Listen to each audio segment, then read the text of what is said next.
I hope you've enjoyed it as much as I have.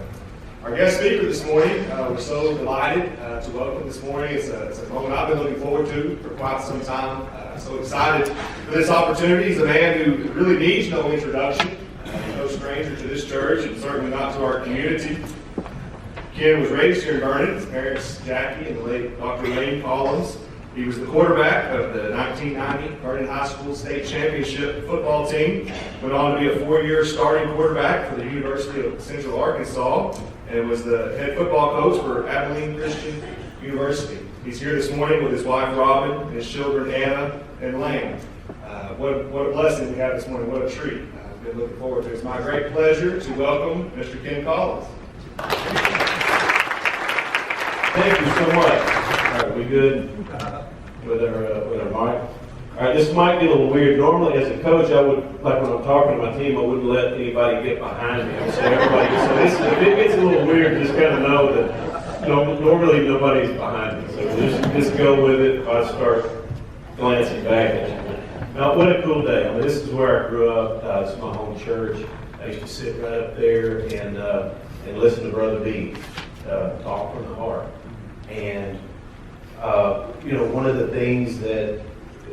lessons that I learned from him was never forget where you came from. And the things that I learned here, through parents, through different people investing, through my home church, it gives you what you need. It gives you legs. It gives you weight in order to go to the next chapter of your life. So this is a cool deal for me. Even if it is a little weird. But, y'all aren't weird, I'm weird. Just know that. But it's cool. I got my family here. My lovely bride, Miss Robin. Can you raise your hand there? There you go. That's not very high. That's cheating. And then Anna and Lane. I got my mom up there. I don't know why you're up there in the corner. You're supposed to be over here, like a long time ago. So then I got my sister Jody and her kiddos. So it's pretty cool. So what I'm going to do, I'm here to encourage. I'm going to reveal some things. I'm going to tell some personal stories. Some of them may make you feel uncomfortable. That's okay. I've felt uncomfortable for a long time about some things. So, but then I'm going to challenge you, and I think we all need to be challenged. So, I'll start out with just a couple of simple questions that I just want to get you thinking. All right.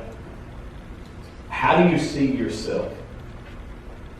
When you look in the mirror, and it's just raw bone truth, how do you see yourself? How do you see other people? When you look at them, no filter, this is how I see them. How do you see your community? How do you see our country? How do you see the world? How do you fit into the world? How do you see it? Well, that's called your worldview. Everybody's got a worldview. Whether people know it or not, they do. That worldview a lot of times determines our perspective and how we see things on a daily basis, step by step. Not necessarily with the spotlight way over here, but as the lamp, just like God's Word is. God's Word is not a spotlight; it's a lamp, little by little, step by step. So what I'm going to talk about is perspective and how crucial that is to us ultimately having an impact on people. Because that's how we measure. You want to know how to measure a man? It's not about what he does. It's not about what he has. It's about how he impacts other people. So, perspective. How you see things is going to be determined by what you look through. Your perspective is your filter. That's how you see it. The lens, I'm going to refer to it as the lens. And that is the crucial thing. Perspective is going to be the big picture. A lot of times our perspective changes because of when we go through things. We know that the longer you're around, and you know, hey, I've got a little different perspective now on things because I've been drugged through the mud a little bit. Well, you're going to look at things different. But what never changes is the lens you look through. It cannot change. The lens you look through is going to determine how you see everything. If you look through sunglasses, if you have pink glasses, you're going to see everything. It's going to be pink. That's the way it's going to look. If you have dark shaded sunglasses, that's how it's going to look. It doesn't change what's on the other side of the lens. It's still going to be out there, but how you see things is going to be different. You have no choice. That's what you're looking for. That's exactly how you see them. I remember I used to train some of my quarterbacks with an eye patch, and just to change their perspective. You know, this is not during our season, but during off season, during summertime, when they're developing, rhythm with their receivers, and I'd have to put a patch over this eye, and then go through go through it. He knows where the guys. He knows he's going to run a 14-yard in cut. He knows exactly the rhythm he's supposed to feel before he lets it follow. But it looks a little bit different. And then we'll switch eyes. That's to give him a different perspective and to make him feel uncomfortable. All right. Now you can still function through whatever lens you look through. You can still function, but your view is different, and what's on the other side of that lens is not going to change. It's not going to change. Now, God's perspective will change the way that we serve and love each other. And that's what this thing is about. The two major themes in the Christian life, as we're doing this Christian life, we're trying to follow Jesus, we're trying to love people. There's two things. It's to love your God. That's what he tells us about. Love your God, and then love other people. The lens you look through will determine how all of that plays out. The thing is this, as far as impacting people, every one of us has an unbelievable power to influence and impact another person. All right? Every one of us. Sometimes in life we get to experience that. I mean, truly, this guy's different because I love him and I spend time with him and invest in him, and he's different. And you know what? His kids are probably going to be different now. Sometimes we get to experience that, but all too often we don't. We don't get to experience it simply because we don't know that we can actually do that. We don't know and don't understand the power that we have. We're hardwired. God hardwired us for relationships, for being involved, for loving people. That's what we're made to do. That's in our inner beings. You can't measure a spoken word invested at the right time in somebody's life. You can't even measure it. It's so powerful. You can't even do research.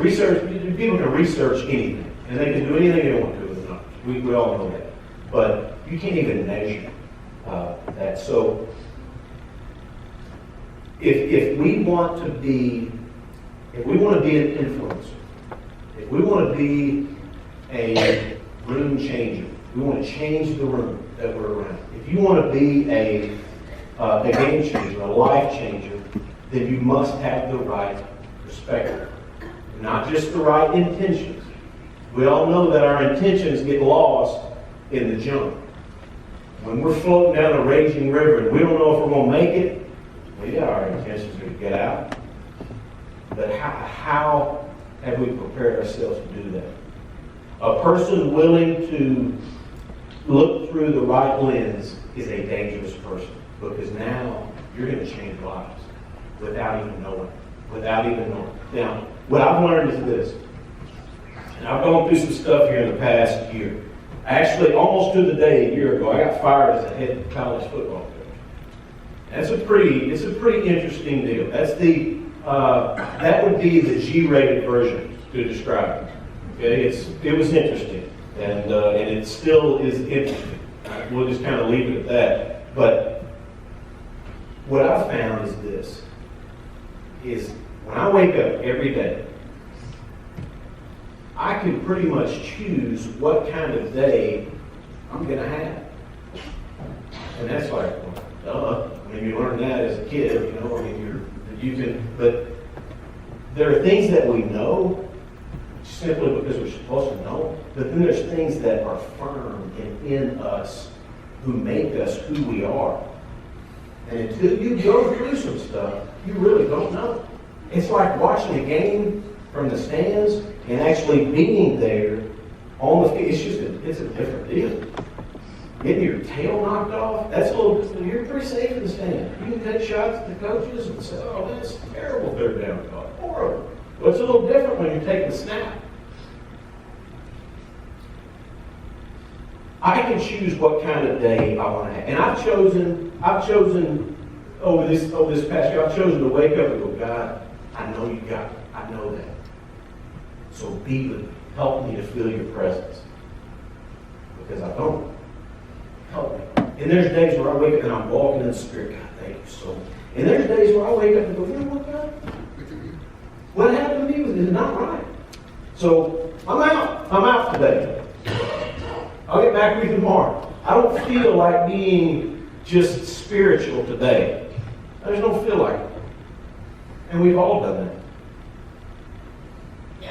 Getting fired is, in this day and age, and I won't keep talking, but I want you to understand some of it, like with social media. I got fired on a Sunday. Imagine that. That's pretty awesome. Well, I had a team meeting at like 4 o'clock. Tell my team, all right, whatever, this is what happened. And so I'm on the way home, and it's not, I don't even get home. It's like probably 4:40 in the afternoon. I get a text from a coach at Florida State University going, oh man, sorry coach, I was, a friend of mine. And I'm like, I didn't tell my kids this. It's just, it's a humiliating, when you go from making decisions all day long, everything rides on you. You're making decisions you don't even want to, you don't even like, oh my gosh, please problem solve on your own. You're tired of making decisions. To the very next day, the biggest decision that I was making was what kind of sandwich meat to get at Market Street. It's just like, what? So, but I'm not telling you that. What I'm not telling you is the power of positive thinking. Just think positive. I can positively think myself into a funk in about 5 minutes. That's how when you go through some stuff, you go, oh, you kind of listen to the enemy okay, that's not right. And all of a sudden your heart starts darkening. So I'm not talking about having the attitude of happy, joy, because life's not like that. There's some unbelievable things that we experience, but there's also some things that when you go through that hurts so bad that you don't even know, you're like have to make yourself take the next breath. And you people that have been around, and you know what I'm talking about. This looking through the right lens is about making a daily commitment to look through God's lens. He gives us enough. In His Word, He gives us enough to be able to do that. He gives us the Holy Spirit. In 2 Peter 1:3, it says He has given us everything that we need for life and godliness. That's it. That's the lens I'm talking about. Not, man, you can do it, just think positive. Well, what happens when you don't think positive? Then you're in trouble. All right? The bottom line is this. The lens that must never change is this. We are created by God. We're rescued by God to do good works for God. Amen. We're created by God, rescued by God to do good works for God. So whenever I start thinking, I don't think so, it doesn't matter. We're created by God, rescued by God to do good works for God. Now, the impact we have is going to be, and I'm talking about changing lives. I'm talking about investing like person on person, not talking a good game. We can all talk the good game. I mean, really getting your hands dirty and investing discipleship-wise with other people. Knowing that I love you, man, and you're jacked up, and guess what, so am I, but I'm going to love you through it. That type of game-changing impact is determined by your perspective. Now, when we look in the mirror, as I mentioned a while ago, you see somebody that's, I don't even want them. Because what I see is a guy that's not worthy. I see a guy that, I can't get it done. I got some sin infested. I got issues. If you're going to do that, then guess what? That's how you're going to live your life. That's how you're going to walk around looking at yourself, which is not the three things that I just mentioned. But how you see other people. If you see other people as well, that person's not going to do me like that. They've been a friend for a long time, and all of a sudden, he or she does that. If you look at people like that, that's how you're going to treat them. That's the common sense part of it. Now, if we look through God's lens and just simply pay attention, we're going to see God's fingerprints all over our lives, within our house, within our church, within our community, within our country, which is a really hard thing to see right now.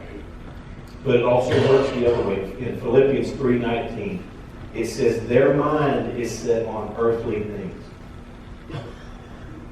They're looking through the wrong lens. They're looking through Ken's lens instead of God's lens.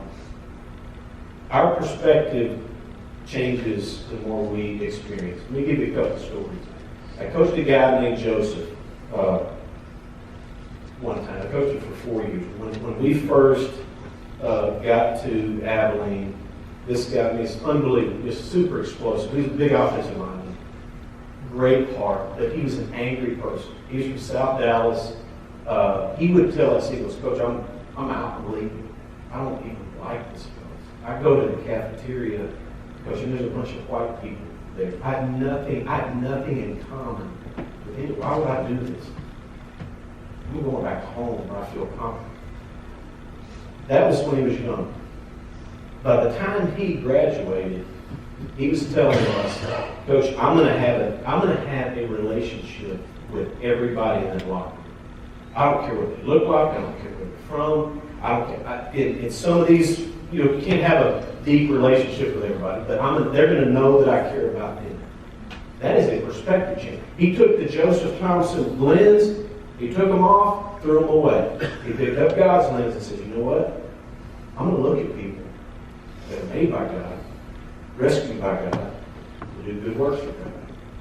Total perspective change, but he had to go through some stuff. And until you lose a loved one, you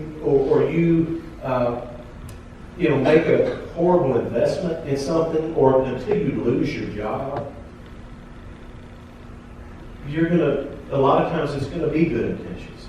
So to look through the right lens while you're going down the raging river, that is the key. That it takes both. I got to go on a backpacking trip to Colorado. First time I've ever done that. And we were at 13,000 feet. And it gets rough up there. Like my legs, I couldn't even feel my legs. I was having to take my next, it was like, oh my God, I can't even breathe up here. We get to the top, and it is unbelievable.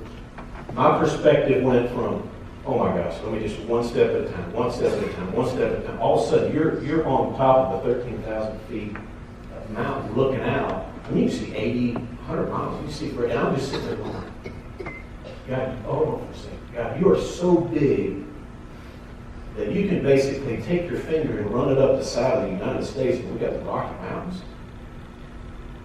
But yet, you love me so intimately. I mean, it took the awe came back because we went through some stuff, and God, I allowed God to give me a lens to look at. It wasn't mine; it was His. Got to go to Trinidad. Most of you don't even know where Trinidad is. I didn't before my daughter Anna signed us up to go to a mission trip, which was awesome.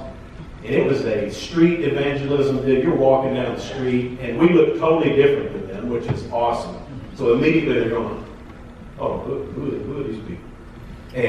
But to see God do things in such a way where you just walk away shaking your head going, oh my gosh, God, that was awesome. That was awesome. It helps gives you weight, and it helps give you the ways to look through.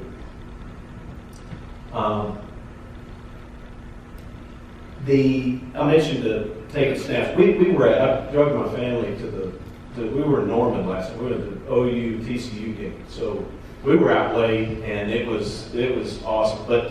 But to be in the stands, fussing at the TCU quarterback is a little different than being that guy taking snaps in front of 88,000 screaming fans. It was awesome, but it's just a little, and it's different than watching things at home.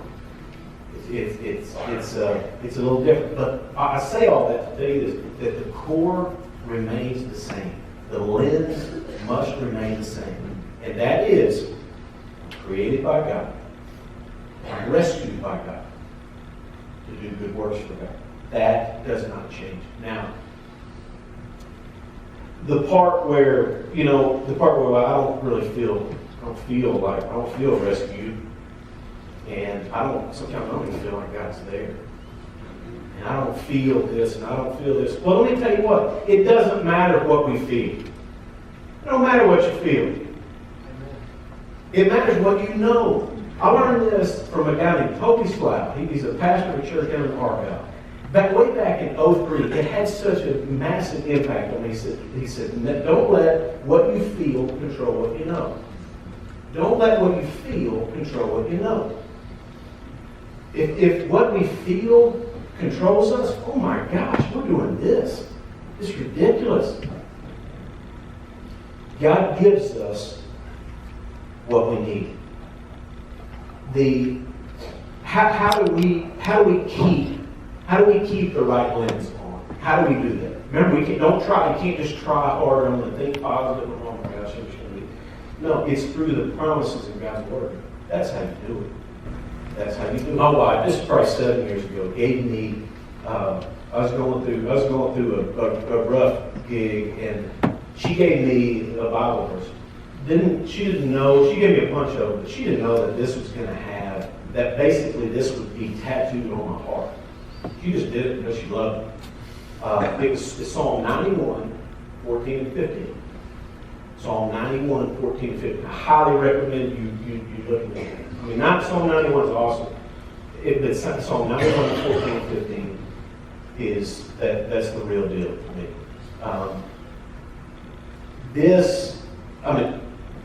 You want to make it personal, you put yourself into the Scripture, right? It says this, because Ken loves me, I will rescue Ken. I will protect Ken, for Ken acknowledges my name. Ken will call on me, and I will answer Ken. I will be with Ken in trouble. I will deliver Ken and honor Ken. I say that every day, every single day. She had no idea. But when you're looking through the right lens, guys, you just do things. And God takes it, and He changes lives. We're all a small part of the big picture. But if we're going to impact people, you got to know this. What you do matters.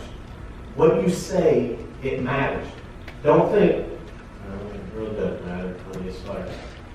Really? You have no idea how God is preparing the heart next to you. You have no idea. That's one thing I'm learning as I get older. It's not about how I perform. It's about being available, looking through the right lens, and being ready to invest. Just invest. Just do it. And God's going to prepare the hearts. When you're looking through God's lens, you'll put yourself in that position to change lives. Just like if you're looking through the wrong lens, you'll walk right by it and not even know it. And never know. When I'm looking through God's lens, I look for opportunities. Those opportunities will be obvious to me to impact and to invest. If I'm looking through my lens, I won't see anything. I'll just walk right by. Through God's lens, stepping out is easier. It's easy. Through my lens, I'm going to be passive. I'm going to sit back and be passive and go, somebody else, the guy's good, he's going to get it done. I'm going to be passive. Through God's lens, serving is going to be just a part of my daily life. Looking through my lens, I've got to make myself serve. If you're having to make yourself serve, check your lens. Check your lens. All right. So I'm going to tell stories. Y'all going to get out of here about 1:30? Anna, my daughter, used to sit down. So how long is this going to last? Why did you pray for me? Not like going praying that it's over. It's good though. She's 16 years old. She just started driving, so it's like that's a new level of prayer. Man, y'all know what I'm talking about. A year ago, when I lost my job, I didn't touch my phone for about 3 days. And as a head football coach, your phone is like your life. It is on fire. It stays hot. I mean, it's nuts. It's absolutely crazy. But when I picked it up, after about 3 days, there was a text and a video of a former player of mine. And I coached him a while back. And he had his daughter sitting on his knee. And she didn't know what she was saying, but she was repeating everything that he was saying. Hey, Coach Ken. Hey, everything's gonna be okay. Everything's gonna be okay. And we love you. We love you. Hey, my little brother's gonna play for you someday. Hey, my little brother's gonna play. And so it was, and I just started bawling. I'm just like, oh man, I was fragile as it is. I'm probably just a fragile person, but it's like, I'm like, this guy who I coached a long time ago would go out of his way to do that with his daughter, and get his daughter involved, teaching her this is a way how to invest in other people's lives. Had a massive impact on me.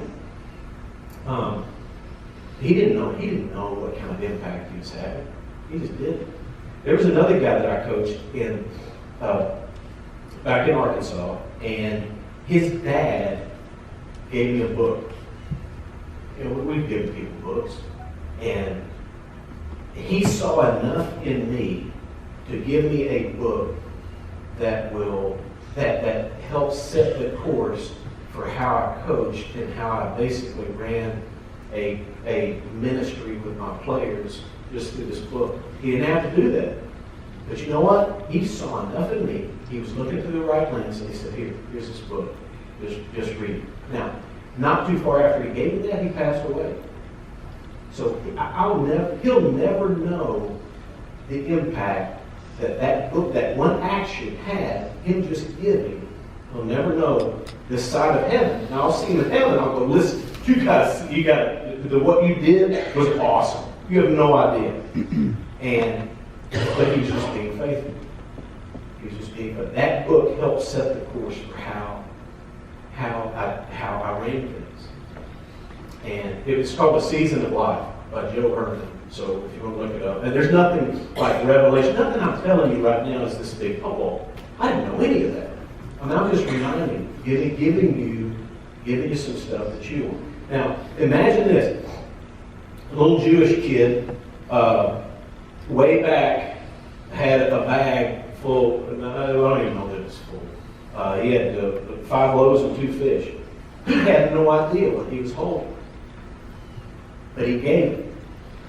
And I don't know, I would like to hope that the disciples didn't go, hey kid, give me that, we need that. You know, I would hope that didn't happen. I don't think it happened, but he was available, he was there, and now we're talking about it thousands of years later. And imagine the kid's mom. She's packing a lunch. She had no idea that she was packing a miracle. She was just loving on her kid. That's what she did.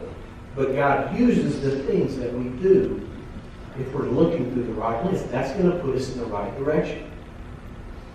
So if we look through the right lens, look through God's lens, so just everything's going to be okay, right? I mean, everything.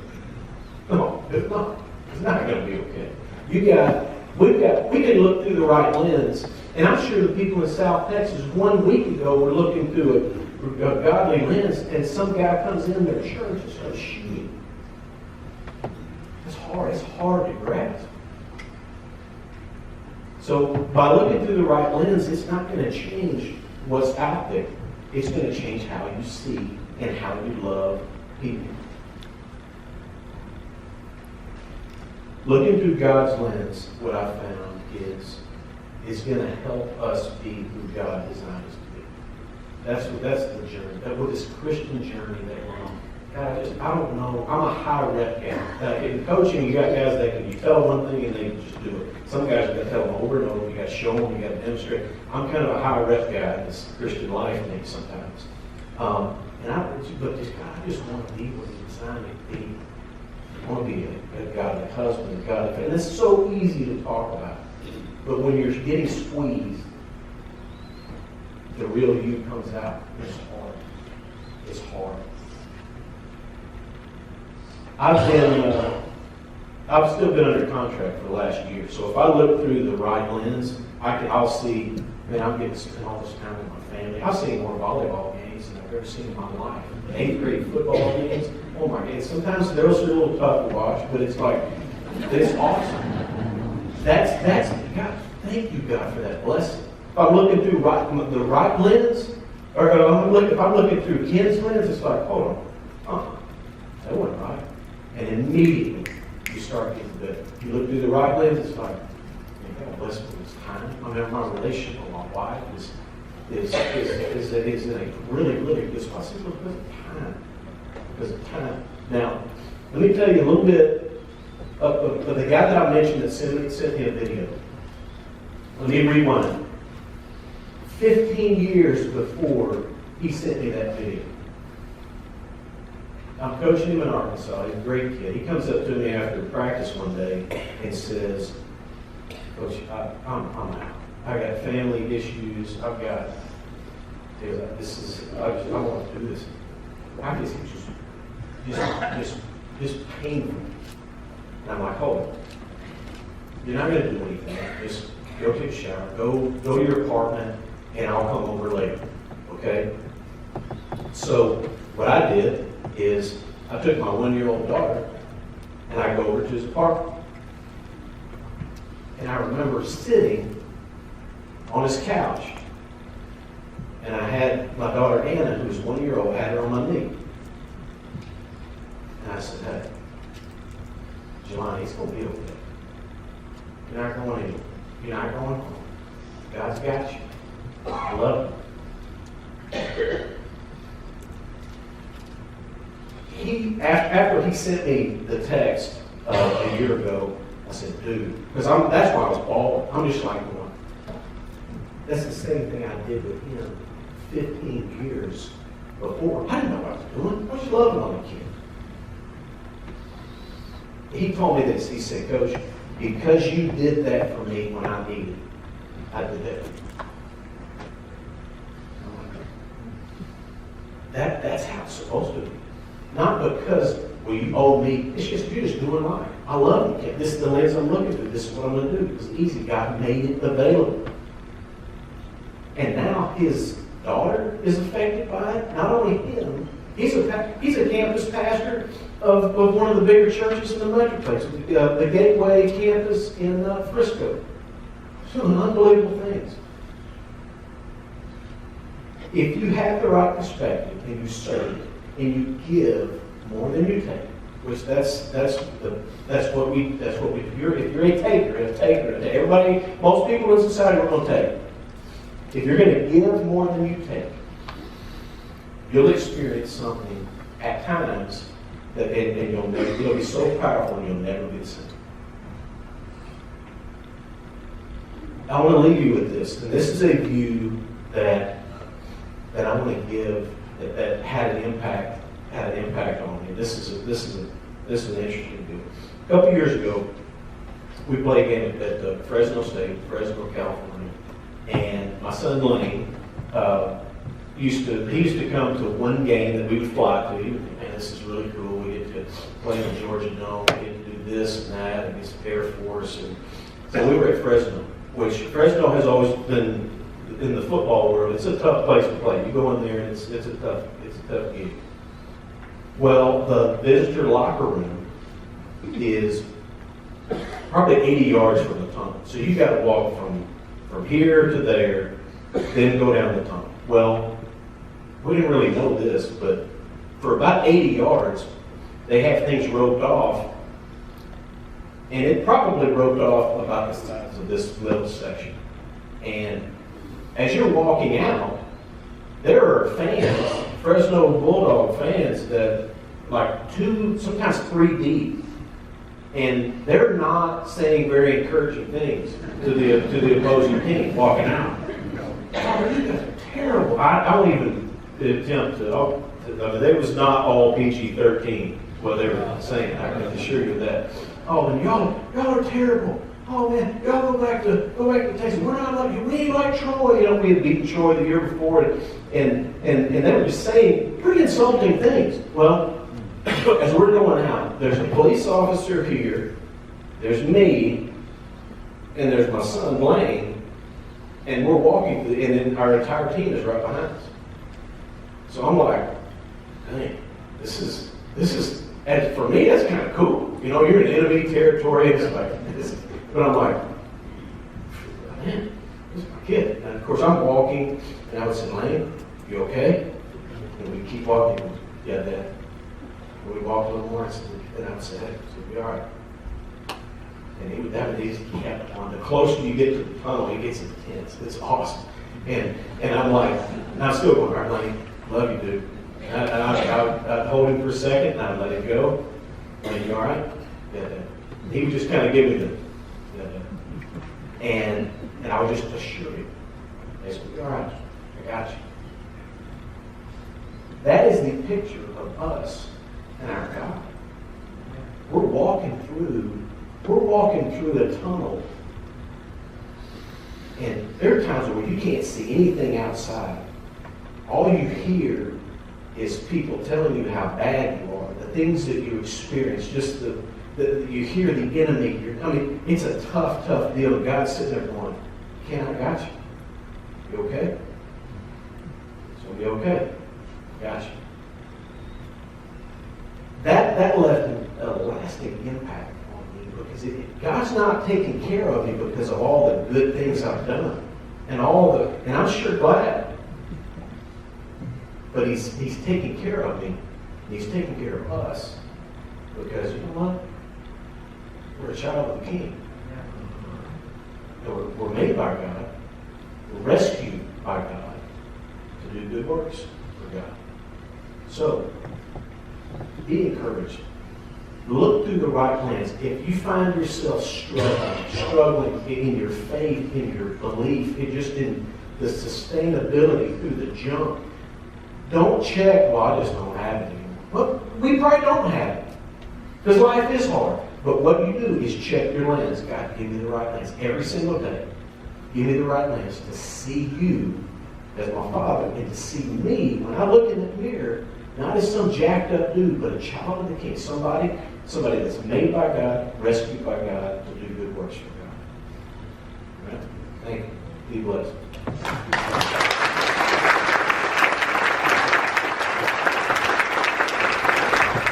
Thank you so much. What a powerful message. What an inspiration.